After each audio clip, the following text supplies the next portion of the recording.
Assalamu alaikum. Greetings to our special guest, Justice Siddiqui, and to our esteemed speakers who are joining us today. I'm really proud to be here to represent and share the solidarity of the world's media unions, National Federation of Journalists, the world's largest collective and united voice of media workers.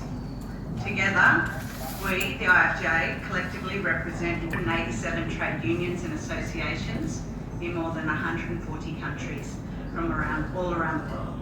In the Asia-Pacific region, the Pakistan Federal Union, I'd like to say welcome to you all, the gathered media, and to the members of the IFJ's Pakistan affiliate, PFUJ, and especially, might I add, to all the potential future members of Pakistan media unions, because your voice matters too.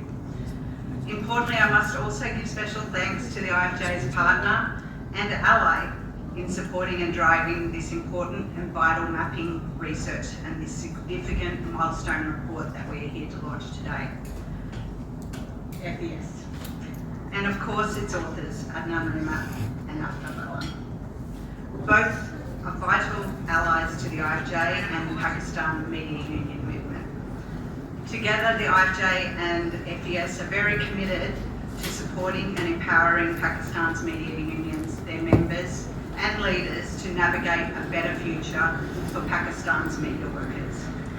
Thanks to Felix for his opening remarks and to the entire Pakistan team of FES, especially Abdullah, who had the faith in the IFJ to help us craft a project over the next 3 years that we hope, together with IFJ's other programs in Pakistan, can help make a substantive difference to the outcomes for media unions, and most importantly, for media workers themselves. Why? Because the world of journalism and media work is not what it once was. Amid digital disruption and the rapid digital transformation that is impacting virtually every aspect of our lives, the media globally is suffering its own disruption. It's a disruption that has seen hundreds of thousands of media jobs shed around the world, never to be replaced. No country has been spared from layoffs and terminations, but at the same time, thousands of new jobs have been created. It's a disruption that has changed the way we work as journalists and as media workers, pushing for more and more content 24 hours a day, 7 days a week. It's a disruption that has given way to a tidal wave of mis and disinformation that has helped to weaken the public's trust in media and its importance as a pillar of democracy. Sadly, it's a disruption that has robbed media professionals of the possibility of a stable career and made too many media workers vulnerable to the pressures and demands of the powerful. Here in Pakistan, you have the contradiction of a thriving and growing media industry. Yet within the industry, too many journalists are living below the poverty line, and some are not paid at all. Some regional journalists, in fact, are working to pay media houses by collecting advertising in order to get a media card.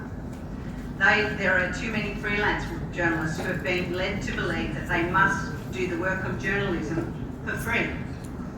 There are countless media workers employed on third-party contracts, which employers say remove their rights to certain rights and working conditions, including the right to join and form a union. Of course, this is not true. Within the industry, and despite making up 50% of the population, women journalists remain heavily underrepresented and discriminated in the media industry, in the duties they perform, in the access to decision-making roles, and in the fair and equal distribution of wages. It's clearly an unsustainable situation if you, like me, believe there cannot be democracy without a strong media as a watchdog. But a strong media industry can only be defended by a strong and united front of media workers. By media professionals who can sustain lifelong careers and be paid fairly for their work. This united front has to be one that is inclusive of all sectors of the industry. from traditional media outlets to the growing ranks of digital media workers and freelancers, to women journalists and journalists from ethnic and religious minorities. And importantly, this united front must strongly represent the needs and the voices of young media workers, because they are the people who will be doing the work of journalism when most of us are gone. Because without them, there will be no future for media, or to call the powerful to account. Since IFJ recommenced its work in Pakistan in 2019, our goal has been quite singularly fixed in our work with the PFUJ and other unions, because we can see all these contradictions in the Pakistani media. While huge achievements have been made to address the dire safety situation confronting media workers by international funding support, collective action and protests, and lobbying over recent decades, especially by media unions, the issue of the fundamental human right to earn a decent living is still being heavily eroded. Rights have been gradually and steadily whittled away. Laws were not being updated to current conditions.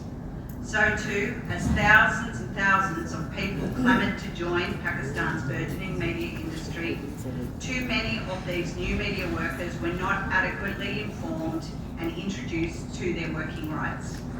They were not adequately armed with the information that they too have a fundamental right to form and join unions, so that they can be better placed to negotiate their terms and conditions of their employment together with media owners, alongside media unions.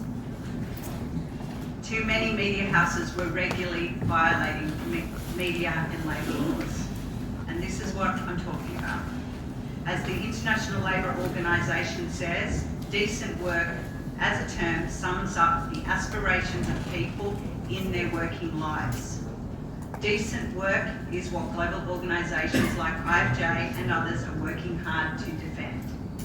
It involves promoting opportunities for work that is productive and delivers a fair income. It is about having security in the workplace and social protections.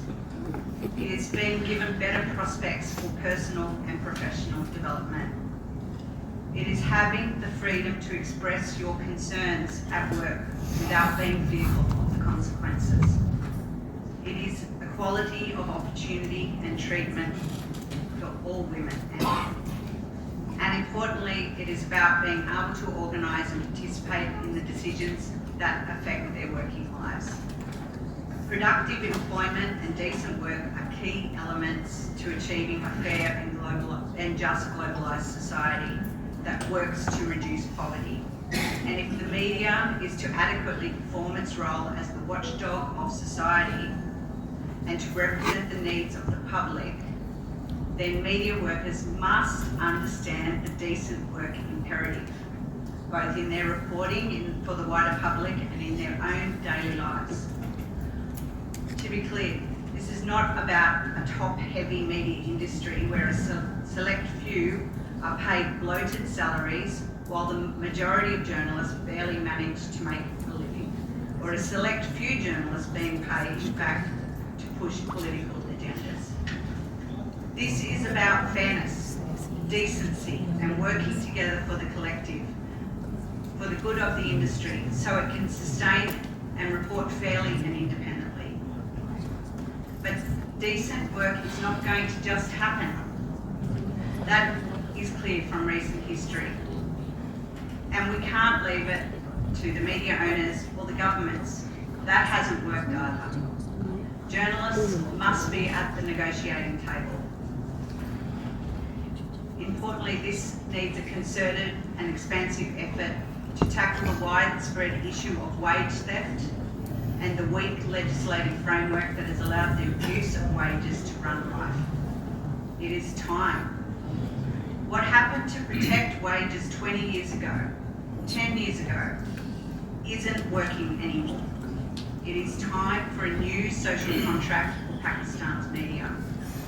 This important report that we're going to hear about chronicles for the first time the challenges that are holding Pakistan's media and unions back. there are some tough truths that need to be considered if unions are going to take the next important step forward to address these challenges and find better outcomes. That said, there's no doubting that the importance of media unions in defending and creating a strong and robust media in Pakistan. They have been indispensable as part of the landscape and as part of Pakistan's media collective history, and they are continuing today to pressure government on critical industry matters. But as the report shows, and you will read, now is the time for a new era. Because too many media workers, especially young people and women, cannot see themselves as members of unions for many reasons. And they should. In fact, they have to.